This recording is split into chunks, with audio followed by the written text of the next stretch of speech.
Hello students, 2025ರಲ್ಲಿ KCET ಪರೀಕ್ಷೆನ ಬರೀಬೇಕು ಅಂತಿರ್ತಕ್ಕಂಥ ವಿದ್ಯಾರ್ಥಿಗಳಿಗೆ ನಮ್ಮ KA ಕಡೆಯಿಂದ ಅಫಿಷಿಯಲ್ ಆಗಿ ಒಂದು ಬಿಗ್ ಅಪ್ಡೇಟ್ ಬಂದಿದೆ. ಅದರ ಬಗ್ಗೆ ನಾವು ಈ ವಿಡಿಯೋದಲ್ಲಿ ಮಾಹಿತಿಯನ್ನು ತಿಳ್ಕೊತಾ ಹೋಗೋಣ. ವಿಡಿಯೋವನ್ನ ಸ್ಟಾರ್ಟ್ ಮಾಡ್ತೀನಿ. ಅದಕ್ಕಿಂತ ಮೊದಲು ಲೈಕ್ ಮಾಡಿ ಮತ್ತೆ ತಪ್ಪದೆ ಸಬ್ಸ್ಕ್ರೈಬ್ ಮಾಡ್ಕೊಳ್ಳಿ. ಸೊ ಈಗ ನಾವು ಇನ್ಫಾರ್ಮೇಷನ್ ಅನ್ನು ತಿಳ್ಕೊತಾ ಹೋಗೋಣ. ಸೊ ಸೆಕೆಂಡ್ PUC ಸೈನ್ಸ್ ಓದ್ತಿರ್ತಕ್ಕಂಥ ವಿದ್ಯಾರ್ಥಿಗಳು ನೀವೇನಾದರೂ ಸೆಕೆಂಡ್ PUC ಎಕ್ಸಾಮ್ ನಂತರ KCET ಎಕ್ಸಾಮ್ ಅನ್ನ ಬರೀಬೇಕು ಅಂತಿದ್ರೆ ಸೊ ನಿಮಗೆ ಒಂದು ಬಿಗ್ ಅಪ್ಡೇಟ್ ಅನ್ನು ತಿಳಿಸಿರ್ತಕ್ಕಂಥದ್ದು. ನೀವೀಗ ಸ್ಕ್ರೀನ್ ಮೇಲೆ ನೋಡ್ತಿದ್ರ KCET ಎಕ್ಸಾಮ್ನ ಟೈಮ್ ಟೇಬಲ್ ಅನ್ನ ಈಗ ಬಿಡುಗಡೆ ಮಾಡಿದ್ರ. ಸೊ ಕಂಪ್ಲೀಟ್ ಆಗಿ ಡಿಸ್ಕಸ್ ಮಾಡ್ತಾ ಹೋಗೋಣ ಬನ್ನಿ.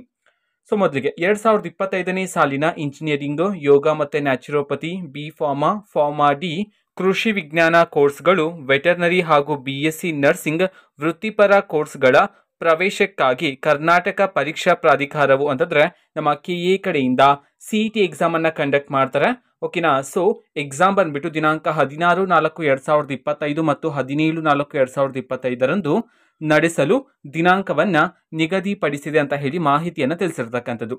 ಓಕೆನಾ. ಸೊ ಈಗ CET ಪರೀಕ್ಷೆಯ ಟೈಮ್ ಟೇಬಲ್ ಅನ್ನ ತಿಳ್ಕೊಂತಾ ಹೋಗೋಣ. ಸೊ ಮೊದಲಿಗೆ 16/4/2025 ಬುಧವಾರ ಬೆಳಗ್ಗೆ 10:30ರಿಂದ 11:50 ಫಿಸಿಕ್ಸ್ ಸಬ್ಜೆಕ್ಟ್ನ ಎಕ್ಸಾಮ್ ಇರುತ್ತೆ.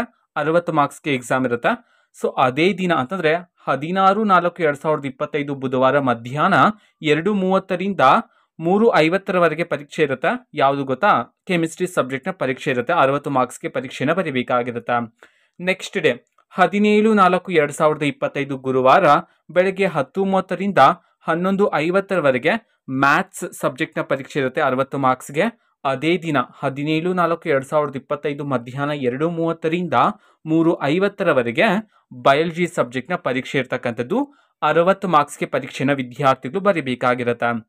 ಇದು ಟೈಮ್ ಟೇಬಲ್. ಮತ್ತೆ ಹೊರನಾಡು ಮತ್ತೆ ಗಡಿನಾಡು ಕನ್ನಡಿಗ ಅಭ್ಯರ್ಥಿಗಳಿಗೆ ಕನ್ನಡ ಭಾಷಾ ಪರೀಕ್ಷೆ ಇರುತ್ತೆ. ಸೊ ಅದನ್ನ ದಿನಾಂಕ 18/4/2025 ಶುಕ್ರವಾರ ಬೆಳಗ್ಗೆ 10:30ರಿಂದ 11:30 ನಡೆಸಲಾಗುತ್ತೆ. ಸೊ 4ನೇ ತರಗತಿಯ ಮಟ್ಟದ 50 ಮಾರ್ಕ್ಸ್ಗೆ ಪರೀಕ್ಷೆ ಇರ್ತಕ್ಕಂಥದ್ದು ಅಂತ ಹೇಳಿ ತಿಳಿಸಿರ್ತಕ್ಕಂಥದ್ದು. ಓಕೆನಾ. ಇದು ಹೊರನಾಡು ಮತ್ತೆ ಗಡಿನಾಡು ವಿದ್ಯಾರ್ಥಿಗಳಿಗೆ ಮಾತ್ರ ಕನ್ನಡ ಪರೀಕ್ಷೆ ಇರ್ತಕ್ಕಂಥದ್ದು. ಓಕೆನಾ. ಫಿಸಿಕ್ಸ್, ಕೆಮಿಸ್ಟ್ರಿ, ಮ್ಯಾಥಮೆಟಿಕ್ಸ್ ಮತ್ತೆ ಬಯಾಲಜಿ ಎಲ್ಲ ವಿದ್ಯಾರ್ಥಿಗಳಿಗೂ ಸಹ ಅಪ್ಲೈ ಆಗ್ತಕ್ಕಂಥದ್ದು. ಓಕೆನಾ. ಸೊ ಈ ಒಂದು ಟೈಮ್ ಟೇಬಲ್ ಅನ್ನ ನಮ್ಮ KA ಕಡೆಯಿಂದ ಅಫಿಷಿಯಲ್ ಆಗಿ ಅನೌನ್ಸ್ ಮಾಡಿರ್ತಕ್ಕಂಥದ್ದು. ಸೊ ಟೈಮ್ ಟೇಬಲ್ ಪ್ರಕಾರ ನೋಡಿದ್ರೆ ಅಪ್ರಾಕ್ಸಿಮೇಟ್ಲಿ ಮಂತ್ ಆಗ್ತಾ ಬಂತು. ಇನ್ನೊಂದು 3 ಮಂತ್ಸ್ ಇದೆ. ಸೊ ಎಲ್ಲ ವಿದ್ಯಾರ್ಥಿಗಳು ಸಹ ಚೆನ್ನಾಗಿ ಓದ್ಕೊಳ್ಳಿ. ನಾನು ಸಹ ನಿಮ್ಮ KCET ಪರೀಕ್ಷೆ ಹತ್ರ ಬಂದಂತೆ KCET ಎಕ್ಸಾಮ್ಗೆ ಬೇಕಾಗಿರ್ತಕ್ಕಂತಹ ಕೆಲವು ಇಂಪಾರ್ಟೆಂಟ್ ಕ್ವಶನ್ಸ್, ಇಂಪಾರ್ಟೆಂಟ್ ಫಾರ್ಮುಲಾಸ್ಗಳನ್ನೆಲ್ಲ ನಿಮಗೆ ನೀಡ್ತಿರ್ತೀನಿ. ಅದಕ್ಕೋಸ್ಕರ ಚಾನೆಲನ್ನು ಸಬ್ಸ್ಕ್ರೈಬ್ ಮಾಡ್ಕೊಳ್ಳಿ. ಓಕೆನಾ. ಸೊ ಇದು ಇವತ್ತಿನ ಒಂದು ವಿಡಿಯೋ. ಮತ್ತೀಗ ನಾವು ಟೆಲಿಗ್ರಾಮ್, ಇನ್ಸ್ಟಾಗ್ರಾಮ್ ಮತ್ತು ಫೇಸ್ಬುಕ್ಕಲ್ಲೂ ಈಗ ವಿಡಿಯೋಸ್ಗಳನ್ನು ಅಪ್ಲೋಡ್ ಮಾಡ್ತಿದ್ದೀವಿ. ಲಿಂಕ್ಸ್ಗಳನ್ನು ಡಿಸ್ಕ್ರಿಪ್ಷನ್ ಬಾಕ್ಸಲ್ಲಿ ಕೊಟ್ಟಿರ್ತೀನಿ. ಕ್ಲಿಕ್ ಮಾಡಿಬಿಟ್ಟು ಫಾಲೋ ಮಾಡಿ. ಓಕೆನಾ. So thank you. ಬಾಯ್.